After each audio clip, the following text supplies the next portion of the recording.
السلام علیکم۔ میں امید کرتی ہوں کہ آپ سب خیریت سے ہوں گے۔ ڈیئر اسٹوڈنٹس، جیسا کہ ہم نے پچھلے لیکچر میں بات کی کہ اس سیمسٹر میں ہم کلاسیکی اردو شاعری کے حوالے سے بات کریں گے۔ پچھلے لیکچر میں ہم نے کلاسیکی اور کلاسیکیت کے مفہوم کے حوالے سے بات کی۔ اسی ٹاپک کو مزید آگے بڑھاتے ہیں۔ کسی زبان کا اعلیٰ ترین اور معیاری ادبی سرمایہ ادب عالی، ادب عالیہ اور کلاسیکی ادب کہلاتا ہے، جبکہ اس کے باضابطہ متعلق کو ادبیات عالیہ کہتے ہیں۔ ادب عالیہ کی تعریف حدود اور اوصاف کے ذیل میں پروفیسر قمر رئیس لکھتے ہیں: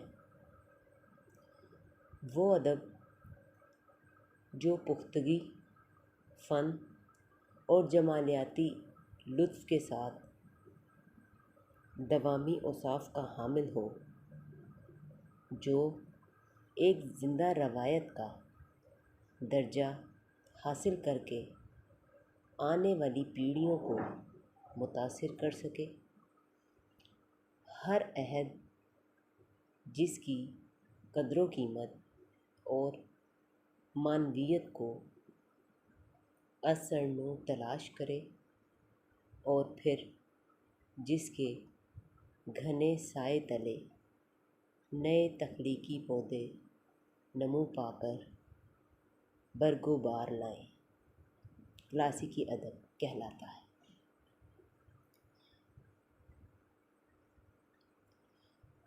اردو جدید دنیا کی ترقی یافتہ زبان ہے، جو اپنا ایک مضبوط، توانا، منفرد اور معیاری ادب رکھتی ہے۔ گو کہ اہل اردو تاحال اس باب میں متفق نہیں ہیں کہ کس عہد کے ادب کو اردو کے ادب عالیہ میں شمار کیا جائے گا۔ تاہم ایک محتاط اور متوازن رائے یہ پائی جاتی ہے کہ تقسیم ہند سے قبل کا معیاری ادب اردو کا ادب عالیہ ہے۔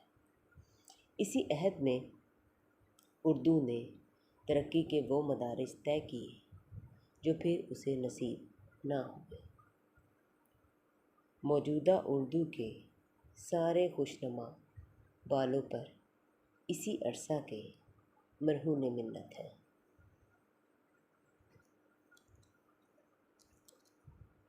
کلاسک کے عظیم ادیب و شعراء ایک فطین، ذی شعور اور مخصوص جمالیاتی حس کے حامل ہوتے ہیں، اور وہ اپنے اظہار میں ہنر رکھتے تھے۔ وہ اچھی طرح سے اور مؤثر طریقے سے لکھتے بھی تھے، اس میں حکمت بھی ہوتی تھی، اور مستقبل آنے والے متوقع حادثات اور آنے والی دریافتوں کا عندیہ بھی دیا جاتا ہے۔ ان کے فکری وہموں میں حقیقت پسندانہ خواب پوشیدہ ہوتے تھے۔ کلاسیکل کہانیوں میں شیشے کے اندر کوسوں دور کے منظر نظر آتے تھے۔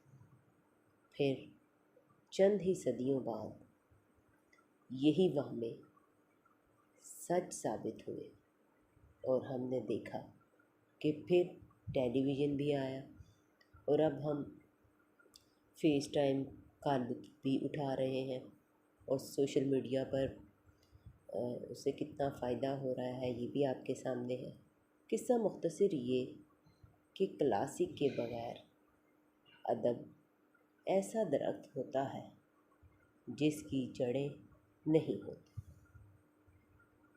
بہت آسان لفظوں میں کلاسک وہ ادب جس کی تخلیق تو ماضی میں ہوئی، لیکن جو عہد حاضر میں بھی اہمیت کا حامل ہو، جو وقت کی گرد میں دب کر معدوم نہ ہو گیا ہو۔ مثال کے طور پر ہومر، شیکسپیئر، غالب، میر، اقبال وغیرہ۔ آج بھی ان تمام پرسنالٹیز کا بہت نام ہے، یہاں تک کہ ہم ان کے بغیر ادب سے جڑے ہوئے کورسز کو مکمل نہیں کر سکتے۔ اب اگر کلاسک کی فلسفیانہ مبادیات پر غور کریں تو ٹی ایس ایلیٹ کا مضمون کلاسک کیا ہے کا مطالعہ کافی ہوگا۔ جمیل جالبی کے ترجمے ایلیٹ کے مضامین میں یہ مضمون بھی شامل ہے۔ کلاسک کی تفہیم و تعبیر کوئی ایسا پیچیدہ معاملہ نہیں ہے۔ اصل میں بنیادی بات وہی ہے کہ تاریخ کے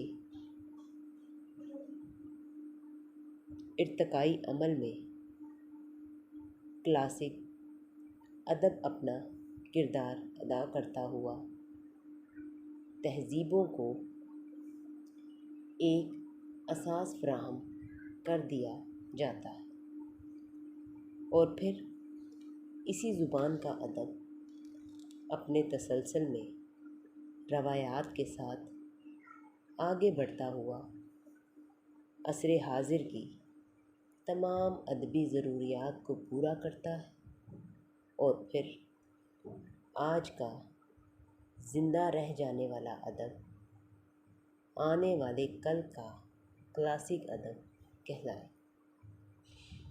ادب پر کلاسک گہرا اثر ہوتا ہے، جو ادبی تاریخ کی ایک جمالیاتی قدر بھی ہے۔ دراصل ادب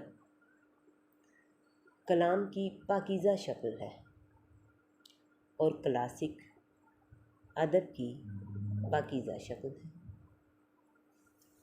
مگر یہ پاکیزگی کیا ہے؟ ہر شخص کے ہاں اس کے اپنے اپنے پیمانے ہو سکتے ہیں، اور ہیں بھی،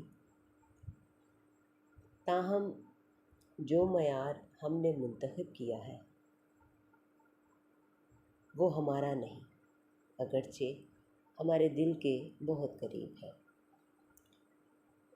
یاران نکتہ داں کے لیے صلاح عام ہے کہ کلام کی اس کسوٹی پر غور کریں۔ پروردگار کن فیکون نے بھید کھولا ہے، یعنی اس نے پاکیزہ کلام کو ایک درخت کی مثل قرار دیا ہے، اور اس کے 3 خصائص گنوائے ہیں۔ آئیے دیکھتے ہیں کہ وہ کیا ہیں۔ پہلا یہ کہ اس کی جڑ قائم ہو۔ کلام مقدس کی عبارت میں اس کے لیے لفظ ثابت آیا ہے۔ مشہور مقولہ ہے کہ چیزیں اپنی ضد سے پہچانی جاتی ہیں۔ ثابت کی ضد سیار ہے۔ سیار بہت سیر کرنے والے کو کہتے ہیں۔ سیارہ کا لفظ مشہور ہے، اسے سیارہ اسی لیے کہتے ہیں کہ مسلسل حرکت میں رہتا ہے، آوارہ ہے، سکون اور قرار سے نا آشنا ہے، اسے ٹھہراؤ نہیں۔ ثابت اس کے برعکس ہے، مگر اردو میں اس مفہوم کے لیے ثابت کی بجائے قائم کا لفظ استعمال ہوتا ہے، یعنی کھڑا ہوا، جمع ہوا، ڈٹا ہوا، مستحکم، برقرار، مستقل۔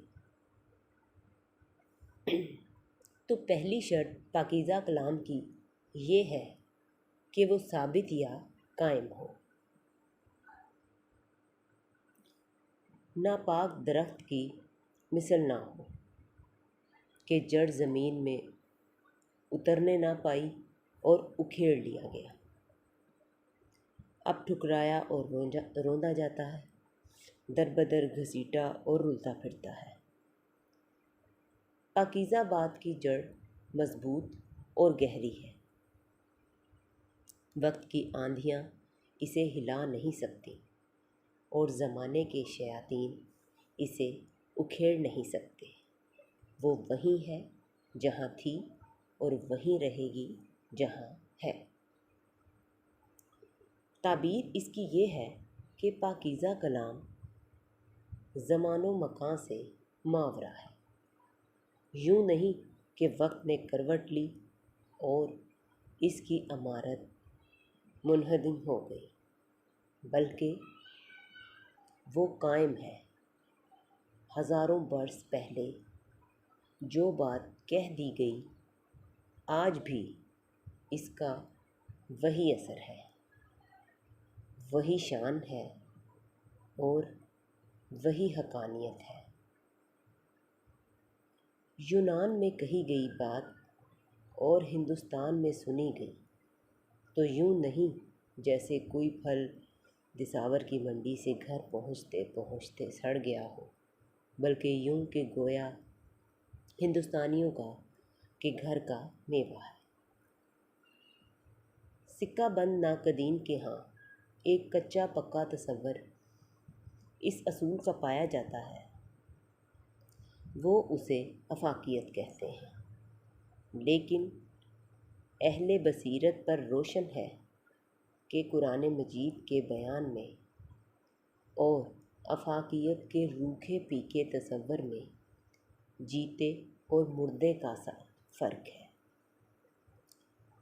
دوسری نشانی ہمارے علیم و خبیر پروردگار نے یہ بیان فرمائی کہ ناپاک درخت کے برخلاف جس کی ٹہنی کے نمو پانے کا سوال ہی پیدا نہیں ہوتا، پاکیزہ بات وہ درخت ہے جس کی شاخ آسمان میں ہو، گویا ایک طرف جڑ ہے کہ زمین میں یوں اتر گئی ہے کہ پیڑ پہاڑ کی طرح ڈٹ گیا ہے، دوسری طرف رفتوں کا یہ عالم ہے کہ شاخیں آسمان سے باتیں کرتی ہیں۔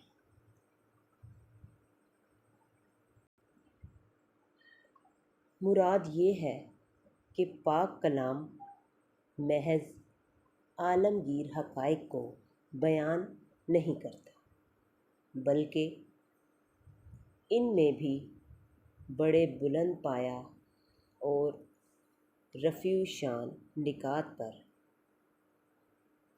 مشتمل ہوتا ہے۔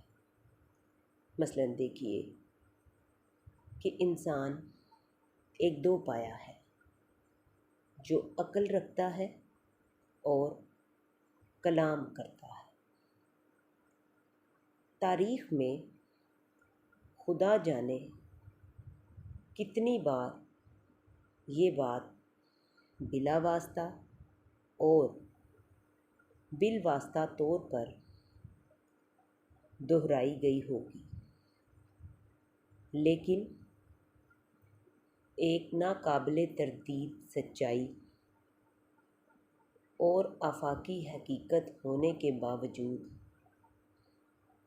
اس میں وہ رفت ہرگز نہیں جو اسے کسی بلند پایہ عبارت کے مقابل لا کھڑا کرے۔ البتہ جن کی طبیعتیں ابھی جمال کی لطافتوں سے آشنا نہیں ہوئیں، انہیں غور کرنا چاہیے کہ کس طرح دو مختصر مصروں میں وہ حق بیان کیا گیا ہے جو نہ صرف انسانیت کا آفاقی احساس ہے، بلکہ اس میں وہ عظمت بھی بدرجہ اتم موجود ہے جو کرۂ ارض پر رینگتی ہوئی آدمیت کے لیے نوائے سروش کا حکم رکھتی ہے۔ اب دیکھیے کہ تیسری خصوصیت کیا ہے۔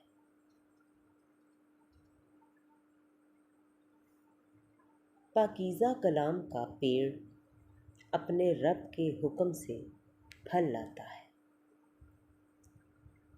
اکھڑی ہوئی ناپاک جھاڑی کی یہ اوقات نہیں کہ وہ ثمربار ہو سکے۔ یہ شان صرف گہری جڑ اور اونچی شاخوں والے پاکیزہ اور قائم درخت کی ہے کہ وہ برگ و بار سے لد جاتا ہے اور خدا کی مخلوق اس سے بہرہ یاب ہوتی ہے۔ گویا پاک باتیں فائدہ رکھتی ہیں۔ یہ بڑی دلچسپ بات ہے۔ ہمارے زمانے میں سائنسی طریقہ کار کا بول بالا ہے جس کی اساس معروضیت پر ہے۔ معروضیت عملی طور پر اسے کہتے ہیں کہ خیر و شر، نفع و ضرر وغیرہ ہر شے سے بے نیاز ہو کر حقیقت کی تہ تک پہنچا جائے۔ مگر واقعہ یہ ہے کہ انسان کا مرتبہ نہیں کہ حقیقت کی خاطر تلاش کرے۔ انسان ایک حقیر، مجبور اور محتاج مخلوق ہے۔ کھانے پینے اور بول و براز کے حوائج سے لے کر آڑ اور چھاؤں کی ضروریات تک حیوانی سطح کی زندگی بسر کرتا ہے۔ پھر جذباتی، فکری، اخلاقی اور روحانی وجود کے تقاضے ہیں۔ ان سب کے ہوتے ہوئے خود کو یہ جل دینا کہ ہم حقیقت کو اپنی محتاجیوں اور تعصبات سے بالا تر ہو کر دیکھ سکتے ہیں، ایسا ہی ہے جیسے کوئی خانماں برباد دعویٰ کرے کہ وہ نشہ خریدنے کے لیے نہیں بلکہ معاشی تحقیق کی خاطر بھیک مانگتا ہے۔ ہمارے پروردگار نے اس قسم کے معروضی حقائق کے بیان کو تیسری شرط لگا کر پاکیزگی کلام کے دائرے سے خارج کر دیا ہے۔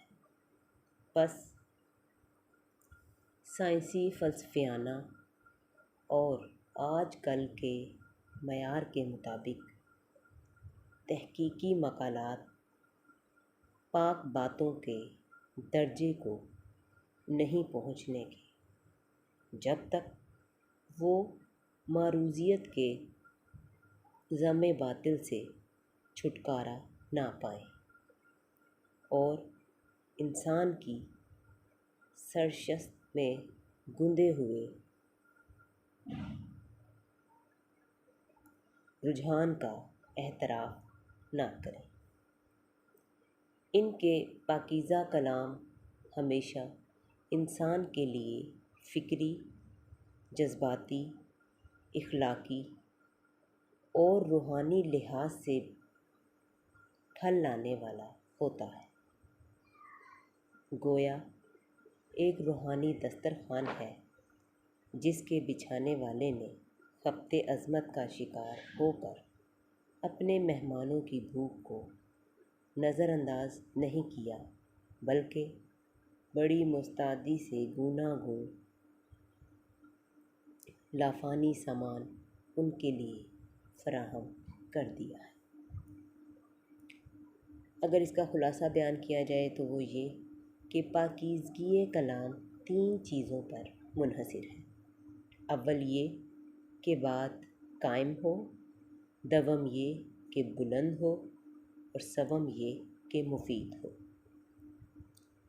ان تینوں اصولوں کی معراج پر کلام باری تعالیٰ مطمئن ہے، اور انسان ضعیف البنیان کی اوقات نہیں کہ اس کی بات اس منتہائے کمال کو پہنچے۔ اس کے بعد کا درجہ ادب عالیہ یعنی کلاسک کا ہے۔ یہ انسان کا کلام ہے اور ان معیارات کے قریب ترین ہے جن کی تشکیل و تجسیم کلام باری تعالیٰ نے کی ہے۔ گویا آدمی کی باتوں میں پاکیزہ ترین بات کلاسیکی ادب ہے۔ تیسرے درجے پر عام ادب ہے جس کا مرتبہ کلاسک سے اتنا ہی کم ہے جتنا وہ ان معیارات سے دور پڑے۔ یہی قیاس دیگر فنون لطیفہ پر کر کے ان کے فن پاروں کے مراتب بھی متعین کیے جا سکتے ہیں۔ حاصل یہ کہ کلام جب پاکیزگی کے اصول سہگانہ کا کسی قدر پابند ہو جائے تو ادب تخلیق ہوتا ہے، اور ادب جب اپنی معراج پر پہنچتا ہے تو کلاسک ہو جاتا ہے۔ کلام انسانی کا اس سے آگے کوئی درجہ نہیں۔ آخر میں ایک مغالطے پر نظر ڈالنی چاہیے، وہ یہ کہ جس نے کلاسک کو خواہ ماضی سے متعلق بلکہ منسلک کر دیا ہے۔ لوگ سمجھتے ہیں کہ کلاسیکی فن پارے ضرور بالضرور وہی ہونے چاہئیں جو اگلوں نے پیش کیے ہیں۔ معاصرین کا کلام کلاسک کہلانے کا حقدار نہیں ہو سکتا، اگرچہ اس بات میں ایک پہلو سے صداقت بھی پائی جاتی ہے، مگر دراصل معاملہ یہ نہیں ہے۔ یوں کہ ماضی کے جو فن پارے آج بھی لوگوں کے دلوں کو اپنی طرف کھینچتے ہیں اور دوبارہ ٹھوکریں کھاتی ہوئی وقت کی گرد میں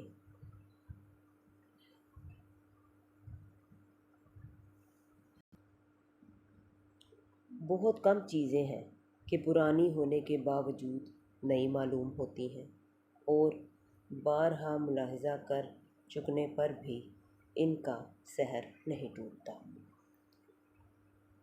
یہ بدیہی طور پر کلاسک ہے۔ زمانہ خود بدل گیا مگر انہیں نہیں بدل سکا۔ یہ قائم بھی ہیں، بلند بھی ہیں اور مفید بھی ہیں، ورنہ اپنے ساتھ کی ان گنت دوسری چیزوں کی طرح کب کی خاک ہو گئی ہوتی۔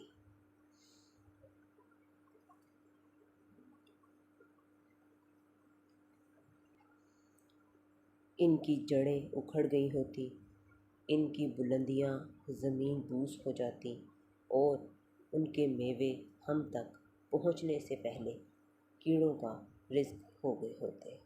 اگر ایسا نہیں ہوا تو کلاسک اس کے سوا کچھ نہیں۔ اب ماضی کے کلاسک کا فیصلہ تو زمانے نے کر دیا، حال کے شہپاروں کا فیصلہ کون کرے گا؟ ہمارا خیال ہے کہ یہ حکم بھی زمانہ ہی لگائے گا۔ ماضی بھی کبھی حال تھا اور حال بھی جلد ماضی ہونے والا ہے۔ ہمارے زمانے کی جو تخلیقات نئے زمانوں میں معنی رکھیں گی وہی کلاسک ہوں گی۔ لہٰذا ماضی کی طرح حال کے کلاسک کا حتمی فیصلہ ہم نہیں کر سکتے، تاہم قرآن مجید کے ٹھہرائے ہوئے اصول سہگانہ کی کسوٹی پر پرکھ کر اور ماضی کے کلاسک سے رہنمائی پا کر کچھ نہ کچھ اندازہ ضرور کر سکتے ہیں کہ ہمارے زمانے کے ادب میں ادب عالیہ کیا ہے اور کیا نہیں۔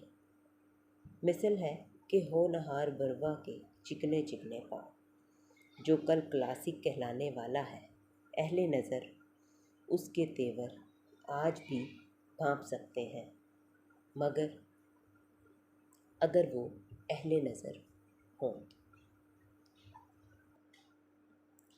ڈیئر اسٹوڈنٹس، کلاسیکی کے حوالے سے ہم نے آج کے لیکچر میں مزید تفصیلی گفتگو کی، قرآن پاک کی روشنی کے حوالے سے بھی کلاسک کو سمجھنے کی کوشش کی۔